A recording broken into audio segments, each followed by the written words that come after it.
Bible in a minute, Judges 1. In our text, the people of Israel are confused and they're concerned about how they can move forward into what God has promised them without their leader Joshua beside them. And so they inquire of God, how is this even possible? And God replies that there are leaders already amongst you that can help move you forward in this process. And so this text is full of war and types of forced slavery and oppression that should be interrogated. But what we can learn is that sometimes there are people and there are groups amongst us that can help us to accomplish all that we know that we have been promised and called to do.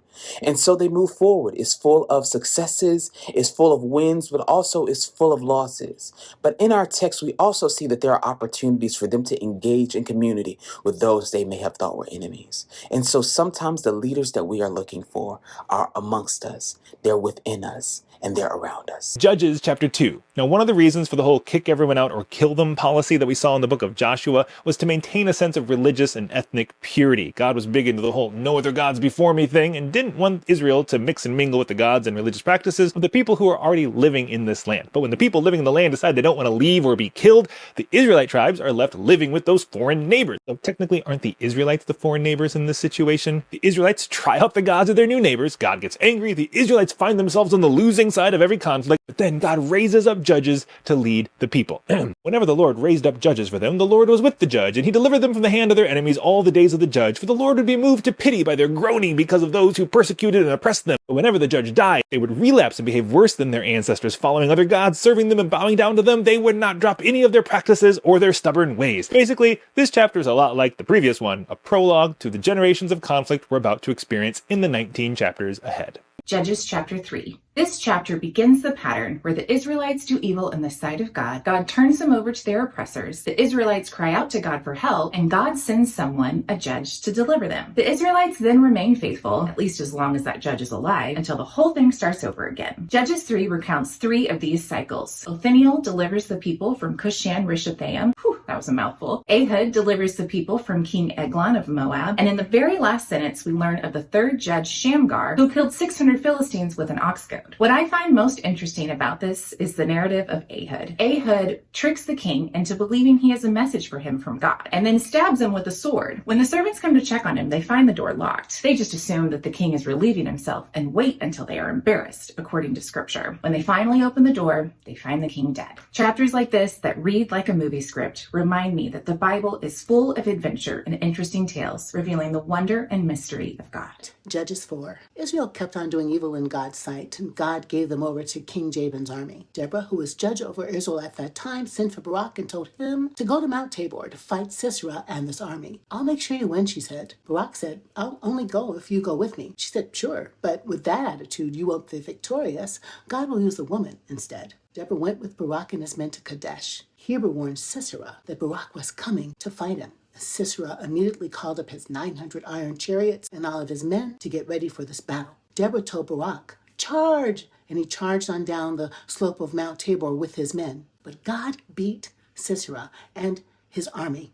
All the soldiers died, but Sisera ran for his life straight to Jael's tent. Jael welcomed him with blanket and milk, but when he went to sleep, she took a tent peg and a hammer and jammed it in his temple and killed him. So when Barak arrives, she shows him a dead Sisera with a peg in his head. Judges 5. Before there was Taylor Swift, there was Deborah, judge, warrior, prophet, and songwriter. In Judges 5, Deborah leads a post-battle jam session, recounting her military victory in song. She gives credit to her fellow warriors, but she's clear to say that it's because of her that they won. It's me. Hi. And the incredible power of women, including Jael, of which she sings of her slaying of Sisera. Between her feet he sank, he fell, he lay still. Between her feet he sank, he fell. Where he sank, there he fell dead. I feel like that's a really Swiftie-esque bridge. Don't say I did it, say I did it. I think the most important takeaway is that Deborah is the only judge that is not cast in a bad light. Her legacy is the very last line of chapter 5. The land had rest for 40 years. Judges 5 also calls her the mother of Israel, warrior and mother. And I think it goes to show that you don't need ego to get things done. Sometimes all it takes is for someone to step up and do the thing. Kind of sounds like a mother. A strong mother. Judges chapter 6. The Israelites did what was evil in the sight of the Lord. Probably not the most ideal way for a chapter to begin, but here we are. The Midianites are winning, the Israelites are losing. And it's been 7 years of this. And now we meet a guy named Gideon. The Lord is with you, you mighty warrior, says the angel of the Lord to Gideon.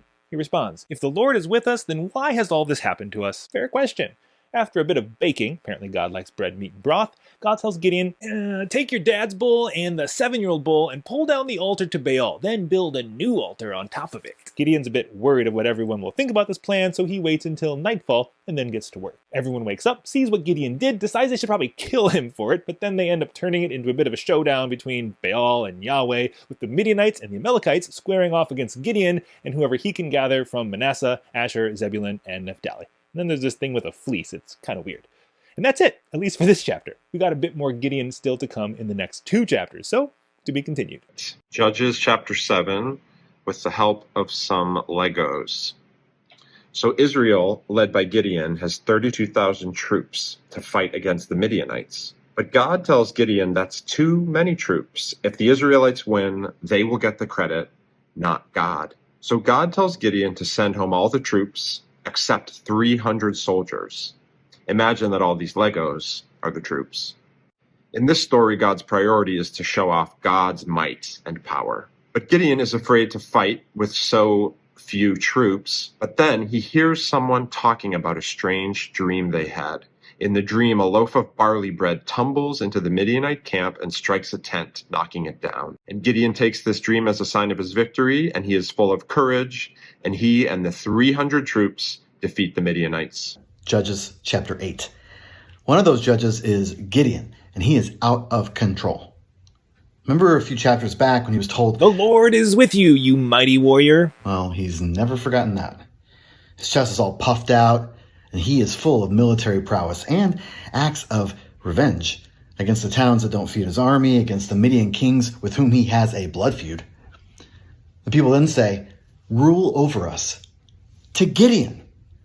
Gideon says the boilerplate judge's line, I won't rule over you, God will rule over you. Then he says, let's build an idol, because God loves those. Sometimes we're so starved for leadership that we offer power to those who are seeking it. Rarely a good idea. People will find this out because after the book of Judges, they are finally given a ruler of their own, and be careful what you wish for. Judges chapter 9. This chapter has one of the Bible's earliest parables, the parable of the trees.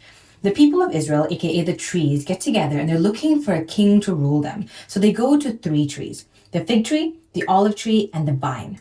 And all 3 of these say, I'm already producing good fruit for God and for man. Why would I leave this so that I could rule over trees? And so the people go to the thorn bush and they say, will you be our king? And the thorn bush says, well, if you're doing this in good faith, then yeah, come take shade under my branches. And if you're not doing this in good faith, then I will burn the cedars of Lebanon. This parable teaches us 2 things. That one, when God has planted you in a place where you're doing good work, don't be opportunistic.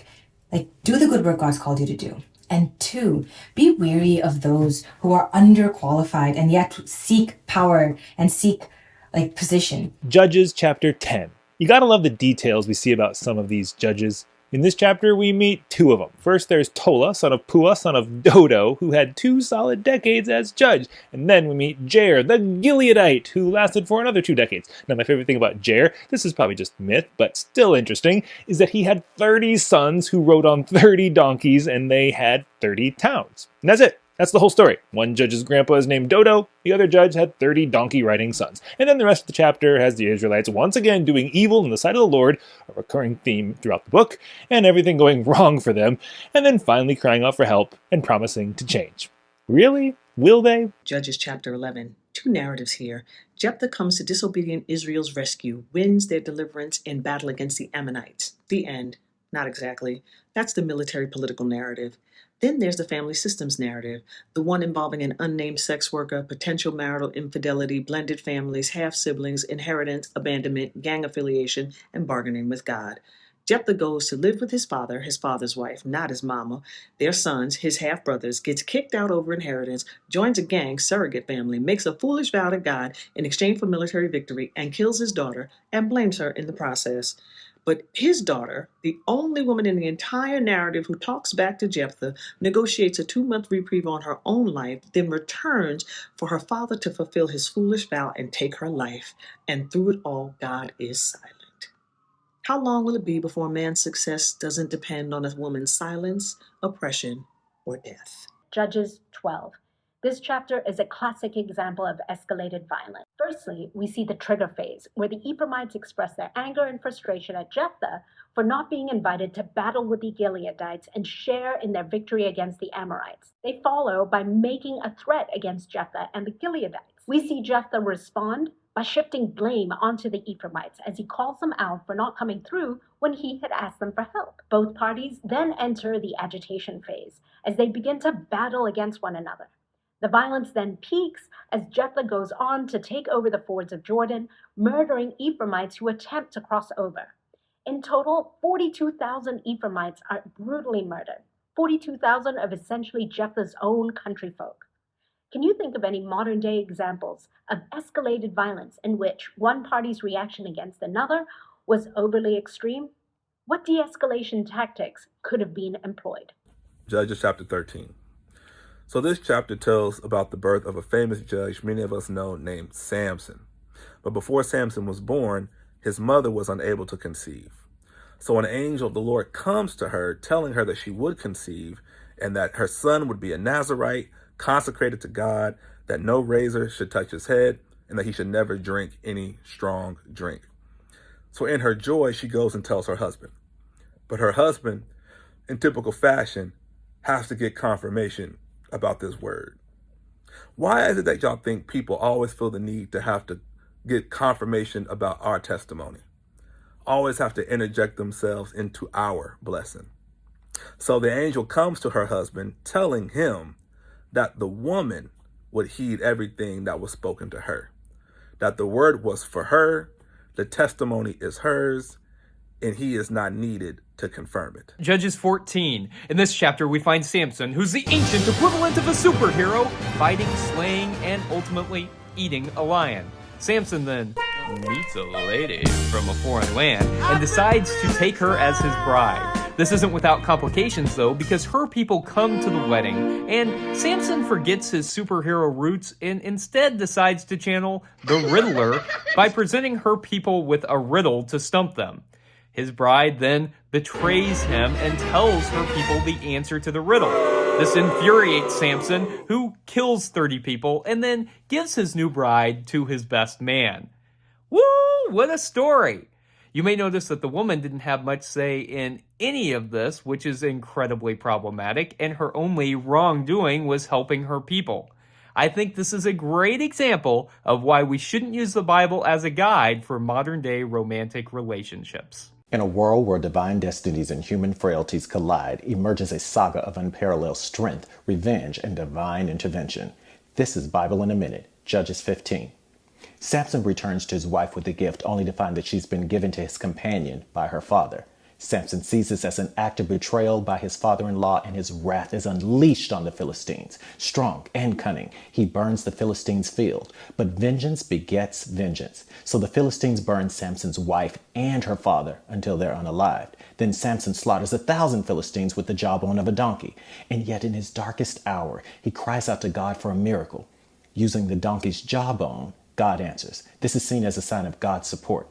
But Judges 15 is not just a tale of vengeance. It demands reflections on strength and the spiraling cycle of violence, justice, and the weight of divine calling, reminding us all that God can use anyone, even the flawed. Judges chapter 16. Samson, has fallen in love with Delilah. So the Philistines tell Delilah to coax his secret out of him. Who do you remember is the liar or manipulator in this story? Well, Delilah asks the question, "What makes you so strong?" And Samson lies. Delilah asks him again, "What makes you so strong?" Samson lies again. The Bible says she nags him enough, and finally, He tells her the truth. The Philistines are able to overcome him and they gouge out his eyes. In an act of revenge, when Samson is invited to perform at their party, he pushes pillars that cause the entire party to collapse and kills more people in that one moment than he's killed in his whole life. So the question is, who is the righteous one in this story? Judges chapter 17. Now, way back in the first chapter of Judges, there were a few verses about the tribe of Dan being pushed back into the hill country by the Amorites, and now, in this chapter and the next one, we pick up on their story. This chapter introduces us to Micah, not to be confused with the prophet Micah. We got a ways to go till we meet him. This Micah steals some money from his mom, decides to give it back after she utters a curse. That right there's a good lesson. Don't steal from your mom, and watch out for her curses if you do. And then they use the money to make an idol, like you do. Micah even goes so far as to make an ephod and a teraphim, the thing that a priest would wear and use. Now, if all that wasn't enough, Micah then meets a wandering Levite who seems to be looking for work, and he's in luck because Micah's looking for a priest. The chapter ends with Micah saying, "Now I know that the Lord will prosper me because the Levite has become my priest." Really, this whole chapter gives a glimpse of what life in a tribe with no clear leader is like, where everyone seems to do whatever the hell they want, like building idols and hiring their own priests with no regard for the big picture or long-term consequences. Judges chapter 18. So there's this guy named Micah, not the Micah prophet that we love, but a guy named Micah who makes a ton of idols. And then he gets a priest for himself to kind of help worship the idols that he's made. Okay. Then there's this group, Dan, the tribe of Israel, who comes to steal these idols. And then the priest says, "Wait, what are you doing?" And the tribe says, "Shut your mouth." And then they say, "Wait, are you the priest here? Because instead of being a priest of just this household, why don't you let us take all these idols, come with us to this new place where we're going, and be the priest for hundreds?" And so the priest, in this moment of deciding, like, should I stop them from stealing or should I go with them and like be a big shot priest, decides to go with them and be a big shot priest. The lesson to learn here: don't let people gas you up into doing something that's not right. Don't let people say, "Oh, you won't mind if we steal a little. Oh, you won't mind if we lie. Like, you're so great." Don't let people gas you into doing bad things. Judges 19. Content warning. This and the following chapter are considered by some as the most disturbing text in the Hebrew Bible. An unnamed woman is a wife or a sexual partner or a concubine of a Levite man. She never speaks in this chapter, but she and the Levites separate over some sort of discretion. She goes to her parents, and after some time, the Levite goes to reunite. They're there for a number of days. A crowd comes to the home and demands to rape the males who are visiting. Her father instead gives his daughters to the crowd. The women are violently assaulted and somehow find their way back to the front door the next morning.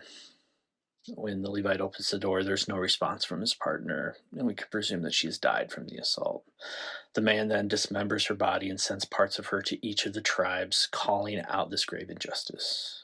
Commentators say this horrific story is included to show the extreme disorder taking place without a leader.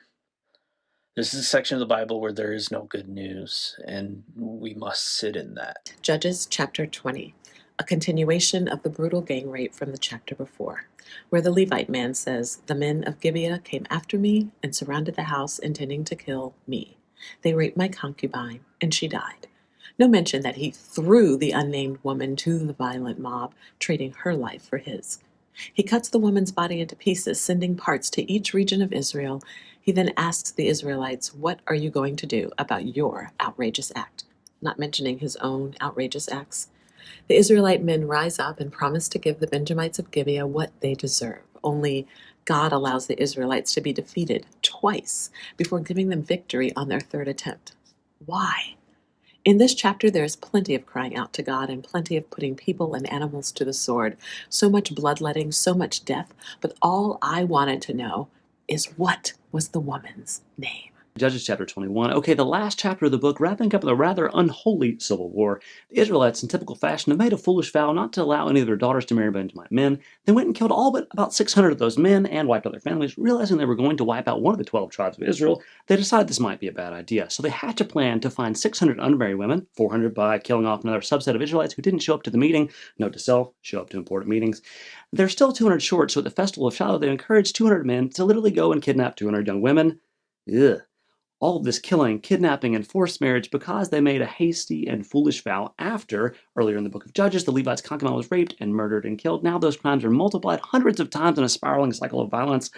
Thankfully, the larger picture of the Bible shows us a better way, where vengeance belongs to God, evil is countered with good, enemies are loved, and clearly the book of Judges, people, and us today have a long way as we seek to love God and our neighbor. Don't be late to meetings.